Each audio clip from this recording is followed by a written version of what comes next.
Welcome everyone. Hail to my fellow Selvan citizens. I am I.D.G. Curry, and I would like to present to you the official Shogun of the Heavens YouTube channel, where we will be walking the path in each chapter of Book 1, Fall of Immortals. Narrating this thrilling, action-packed, and dramatic fantasy will be yours truly, I.D.G. Curry, aka, for these sample readings, the Prophet of Pagulane. Now, without further ado, enter with me as we plummet to Gaia and into Book 1, Fall of Immortals. Prophet, proceed.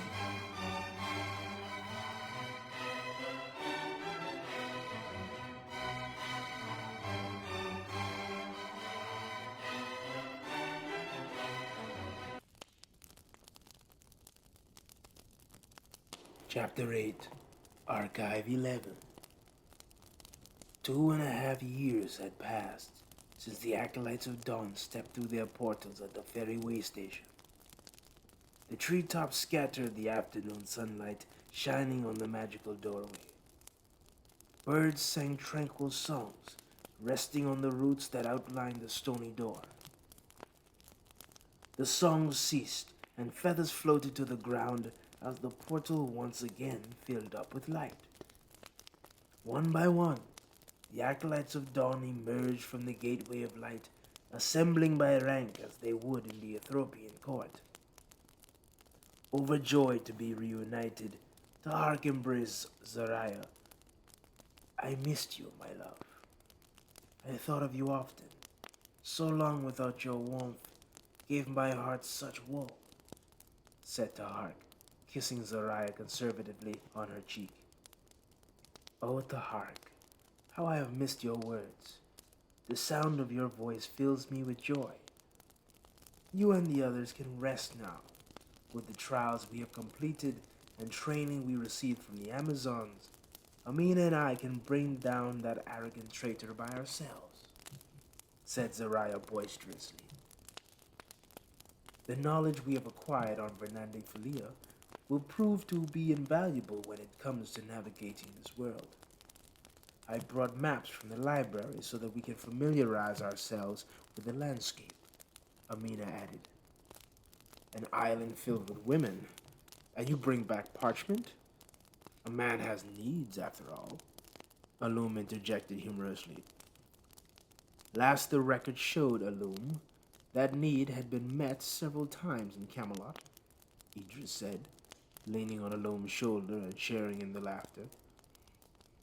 Amina, you are looking well. I look forward to hearing about your time on the island, and I have been bursting with stories to tell you from our journey to Camelot, Akan said. Thank you, Akan. We can share all of our stories around a fire. I cannot wait, Amina replied with encouragement. Everyone is accounted for. That's a relief. We did not need the complications of any stragglers. Nefertari whipped around on her beautiful wings and took a head count. I, for one, could not be happier to get away from that lunatic. Could you believe he subjected me to manual labor?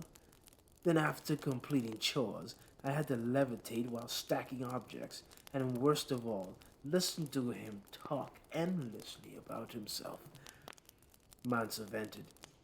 Once I mastered the fundamentals, through self-study and practice, I achieved enlightenment of how power flowed in this world, he said.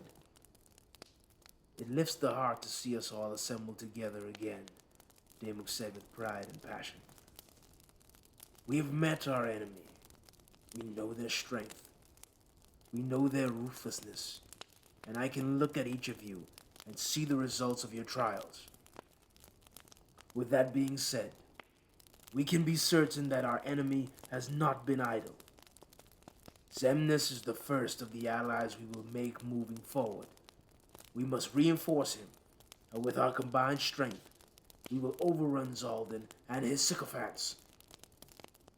The Acolytes of Dawn raised their voices together in cheer.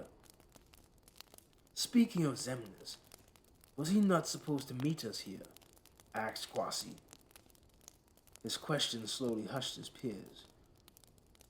We did agree to meet here on the day, and someone with such conviction would not break his word, said Kwasi. It may be possible that he slew the menace himself, Akan suggested optimistically. Or Zemnis could not withstand him, Tahark added grimly. I can sense multiple incarnations from here. From what I can tell, they have split up. The two small beacons seem to be southeast and are not that far away. Yet there is a single large presence south of us. It must be where Zemnis is confronting Zaldan, said Amina. However, something also feels strange. At first, I thought the two smaller beacons were Zaldan, though it seems that they became that much more powerful, and he may be trying to use them as a distraction, she added. In either case, we must investigate. If I know my old rival, the two you sense isolated serve a purpose. Yet, if Zemnis is confronting Zaldan, we cannot let that opportunity slip through our fingers, Damon replied. So, then, Commander, which objective will we pursue? Asked Mansa. We will aim towards the larger presence in the south. Even in the slightest chance that Zaldan had won, he would be gravely wounded like their previous bout and would be seeking shelter to heal.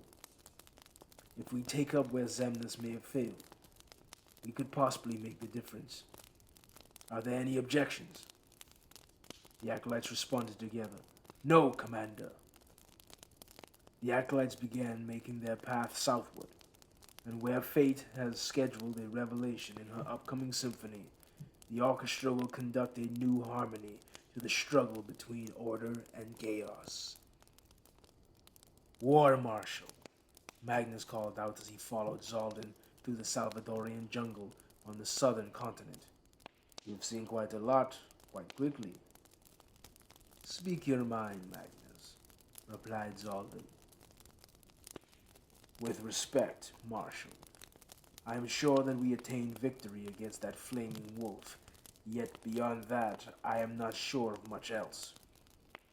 Are you still yourself, or are you also him? The very question itself confuses me, Magnus said, massaging the bridge of his nose. It is not a simple question, or a simple answer. It would make sense to frustrate you, Zaldan replied as the pair continued on their hike through the jungle. Zemnis and I were pieces of an original being. From my understanding, we were born of that being's desire to resolve the struggle within himself. Chaos devoured order, and now everything he knew, everything he was, I now possess. Though now, I lack further purpose. This is what I hope to discover at our destination, said Zaldan. Magnus then proceeded to ask, if I understand, you and he once existed as another being. Now that you have rejoined, are you now twice as powerful? Zaldan laughed. Well, just about.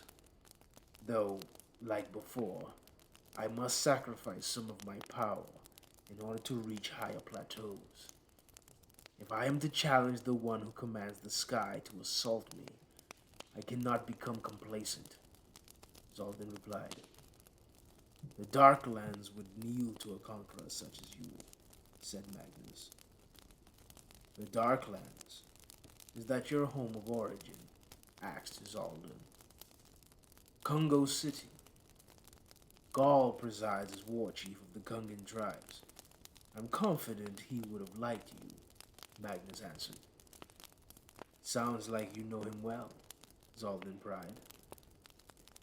Before fate put me in your path, I have been a slave, a pawn, entertainment, and a prince.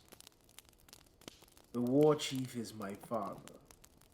It has been long since the day of my exile, said Magnus, shame souring his throat. Exile? That sounds like a story worth telling, Zaldin replied. It is a bitter part of my life. I do not like thinking about it, Magnus uttered, refusing to relive his transgressions. Lean on my strength, my friend, and it will never fail you. As you remain by my side, you will find the heart to tell your story proudly, Zaldin said to encourage his faithful follower. Until my last, assured Magnus. He and Zaldin continued on through the forest until they arrived at the foot of a large pyramid hidden beneath the ceiling of treetops. Strange. This structure is not of this world, said Zaldin. How can you tell? Asked Magnus. The markings surrounding each step and each level are Ethiopian. This monument is a ruse. I'm confident we have arrived at our destination, he elaborated. The pyramid stood among the tallest trees in the forest. Exotic animals crawled along the branches. A variety of birds could be heard singing behind the clouds of leaves, and the air was humid, allowing the breeze to cool the legionnaires as they approached the entrance of the pyramid. They arrived at a stone doorway that looked as if it had only ever opened twice, once as an entrance and once as an exit. Welcome to Chapter 11, Magnus. This is it. This is where we will find revelation, said Zaldin as he walked up to the doorway, tracing the Ethiopian symbol for open on its surface with mana. The dormant mechanisms grind back to life, shifting within the walls and sliding the doorway open. Zaldin and Magnus entered the archive, walking its metallic halls. Murals decorated the walls with images of the Acolytes of Dawn, the Omni King, the League of Pagulane, and some strange woman that Zaldin glared at as he passed. These murals seemed to be forming a prophecy. Battles that the elite acolytes fought together, Zamir's treason, and his fall to earth. Then, as Zaldin and Magnus looked ahead, there were even images reflecting more recent history.